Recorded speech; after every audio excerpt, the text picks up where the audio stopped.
If you are struggling to find a new job, you are not alone. The U.S. Department of Labor says the number of job openings in July dropped to the lowest level since 2021. The August jobs report is expected to show even fewer openings. Here with some tips for job seekers is Lisa Severy, a career counselor for the University of Phoenix. Lisa, thanks for being here today. Thank you for the invitation.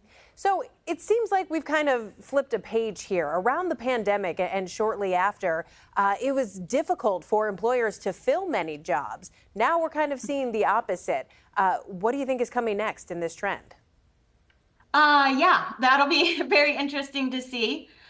We certainly are working with our students and alumni to make sure that they're prepared for the job market. So whether folks are unemployed or, just looking for a change and wanting to move from their current place for advancement or to get out of a bad situation, there are a lot of people looking for new opportunities. So it's helpful if people really focus on how they're going to stand out, both from their application materials and then, of course, when they happen to get an interview, that they want to focus on as well. Yeah, is there higher competition? I know a lot of people really still want remote jobs, and it seems like that trend is limited in some industries particularly. Yeah, that was what I was just going to say. The industry is very important when it comes to looking for remote work. Some employers are very open to that and have shifted their employment practices. The research has shown that people are just as productive when they work from a remote environment in the industries that lend themselves to that. So that part is helpful. But in-person jobs, hybrid jobs, and remote jobs, there is a lot of competition. And it's difficult for job seekers to know who they're competing against. So we focus a lot on helping people to really focus on their own credentials, what they bring to the marketplace, the problems that they can help employers to solve. All the benefits of what the company would get from hiring them, and try not to worry so much about the competition. But that, of course, is easy to say and sometimes hard to do. Absolutely. So you mentioned earlier standing out when you are applying. What are some ways that you tell people to try to do that? In terms of the application process, of course, a lot of organizations use computer screening programs. They've been around for a while, applicant tracking systems. So you have to make sure that your application is compatible with those. So you even get through to a human recruiter, which is the goal. And then when you reach that point and do get that interview, that you're able to put your best foot forward, that you attend to things like making sure all of your answers are focused on the company and what they do and what the job entails, rather than focusing necessarily on what you need as a candidate. That'll all come later. So that initial focus is making sure that they know that you match what you said you were on paper, that you match the qualifications, and that you're enthusiastic about the job and really curious to know more about the job and what you'll be doing and how you can contribute to the organization.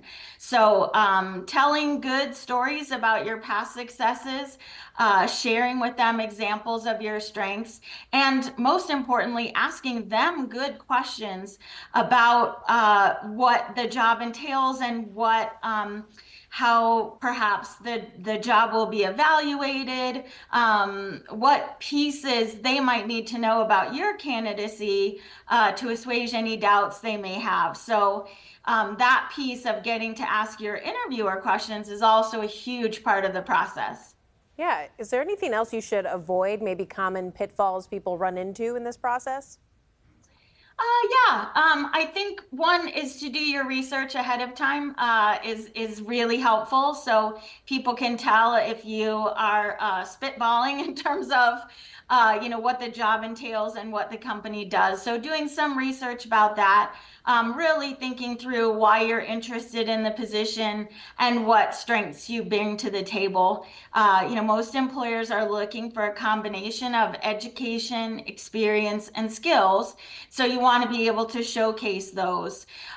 So certainly, waiting to ask those questions that you really need to know, like salary or whether the job will be remote or any of those kinds of questions, benefits, you'll want to wait and ask those, but instead really focus in on the job and how you can be an asset to that company. So I think one of the mistakes people make is not asking questions, but another is that they are sort of informal, especially if the interview is taking place online remotely, that you still want to, dress professionally and make sure there's no distractions, make sure all your technology works, all of those things so that you can focus specifically on your qualities necessary for the job.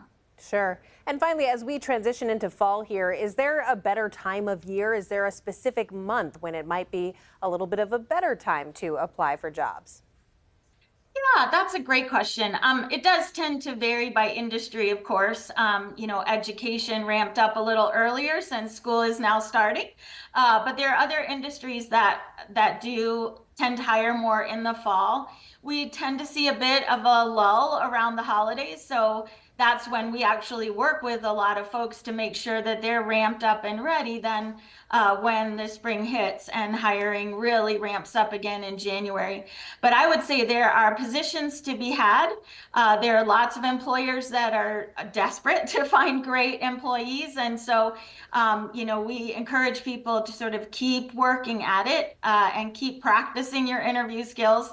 And then hopefully we get to have a great conversation with them about how to negotiate their job offers. All right, Lisa Severy from the University of Phoenix, thanks so much for joining us today. Thank you. My pleasure.